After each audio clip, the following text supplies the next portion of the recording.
Hello, this is Dr. Kian Karimi, and I have been asked to discuss our recent publication, which was a special communication in facial plastic surgery and aesthetic medicine, Volume 24, Supplement 1, 2022, titled The Role of Subcutaneous Radiofrequency-Assisted Liposculpture in the Facial Plastic Surgeon's Practice. I'd like to acknowledge my co-authors, Drs. Dimitri Arnatakis, Amit Kochar, and Isabel Magro for their excellent contributions to this article. So I was really excited at the opportunity to talk about subcutaneous RF, AL as we call it for short, and how it plays a role in a facial plastic surgeon's practice.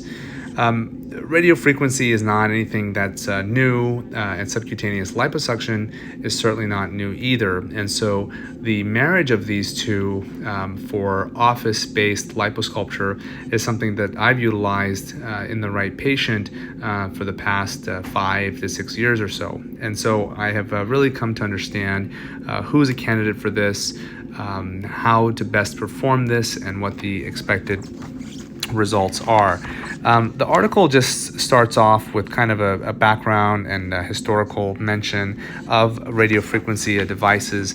Radiofrequency, again, has been around for a long time, but this specific device, which is the FaceTight device by InMode, is something that really kind of changed my practice in terms of offering bipolar radiofrequency-assisted liposuction. So the technology of this, of course, is that when we are utilizing controlled heat, in this specific case with radiofrequency, we're able to do several things. We can, of course, cause irreversible lipolysis, so we can heat adipocytes to beyond what their survivable temperature is and cause lipolysis. Now, lipolysis, of course, or removal of adipocytes can be done with simply just with liposuction, but the reason why the radiofrequency is nice is because it coagulates the tissues, so you pretty have a bloodless type of procedure, and because it is a bipolar, meaning there is a heat thermistor under the skin and then there is an external temperature monitor, you're able to grab the entire tissue and heat all the way to the level of the skin. What I really liked about the FaceTight device specifically was that you can set the internal probe to an appropriate temperature. I usually set it to 65 degrees Celsius, and the external probe you basically set as a cutoff as to how hot you will allow the skin to get. Once it reaches this external cutoff, it'll stop delivering energy to minimize the chance of burns or overheating the area.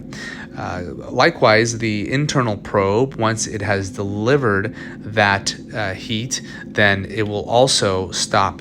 And so it's very controlled, and I've had very few complications over the years in terms of I've had no seromas, no hematomas. Early on, I had a couple of skin burns, which fortunately healed without any issues, and so it is a very safe device. The optimal patient for this, I still would say, is someone that has more adipose than skin laxity. I tell my patients that this is far better at reducing fat than it is at tightening skin. And so that's something also to keep in mind. Secondarily, with patients' expectations getting higher and higher with seeing things on social media, I tell patients that this will give them a 60 to 70% improvement of their jawline and of their submandibular region in repose. If they want a really clean jaw neckline when they're tucking their chin, then they're probably a better candidate for a more aggressive procedure like a deep neck lift or something that involves deeper subplatysmal fat remodeling and potentially subplatysmal tightening. Patients like this particular procedure, the RFAL, because it doesn't require any incisions. It can be done in the office with the patient awake. I do typically offer diazepam or another benzodiazepine. But once you do the tumescent injections, it is very, very comfortable. The procedure itself probably takes about 30 to 40 minutes. I do most commonly run a little bit of micro liposuction, so I'll run like a 2 or 3 millimeter lipo cannula, really just to clean up the tumescent and to clean up any of the dead adipocytes after I've done the RFAL. I do always finish with the transcutaneous radiofrequency microneedling, in this case Morpheus 8, again just to give some extra insurance to tighten the skin. There are relatively few contraindications to this. The big one, of course, is someone that has a cardiac pacemaker or an internal defibrillator, anyone that's, of course, pregnant, any active infections and whatnot. Those are the types of patients that you don't want to do that. So again, in terms of adipocyte reduction, I tell patients you get a 60 to 70% improvement. For skin laxity, though, I do set the bar a little bit lower for patients that may be older or have more skin laxity. I'll tell them to expect about a 40% tightening of that entire area. So really, you have to make sure that the patient expectations are aligned.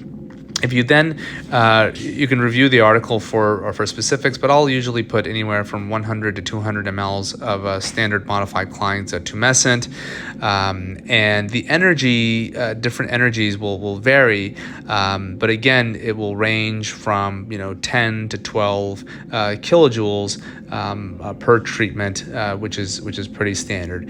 It depends on if you're doing the lower third of the face or if you're just doing the submentum and submandibular region. If you're just doing the submentum and submandibular region, then the energies could even be lower than that.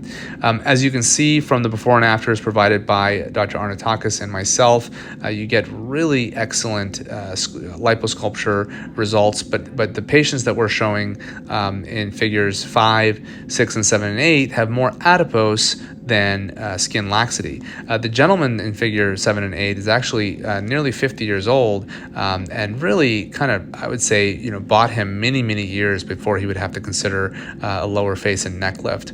The younger patient that you can see in figure 9, again, just has a little bit of submental fullness, and I love this for submental fullness, particularly in a patient like figure 10, because you can see that she does have some lax skin in addition to subcutaneous adipose, and so this is the patient where I would not run just pure liposuction on her. I would be too worried about the skin laxity. Although I know that the RFAL and the transcutaneous RF won't perfectly tighten the lax skin, with setting of proper expectations, you can have really, really happy results. A couple of technical pearls before I close. The insertion points that are placed kind of in the submental region, I usually will put them right under the jawline. You don't want to heat anywhere near 2 centimeters near those ports. If your thermistor comes out and heats those ports, you'll actually get like a fibrous nodule there, which it is treatable usually with a combination of diluted Kenalog and 5-FU, but it's something that you can avoid if you don't heat around the area. The other pearls here are to kind of crosshatch the submentum from both sides, so that you really cover the area very evenly.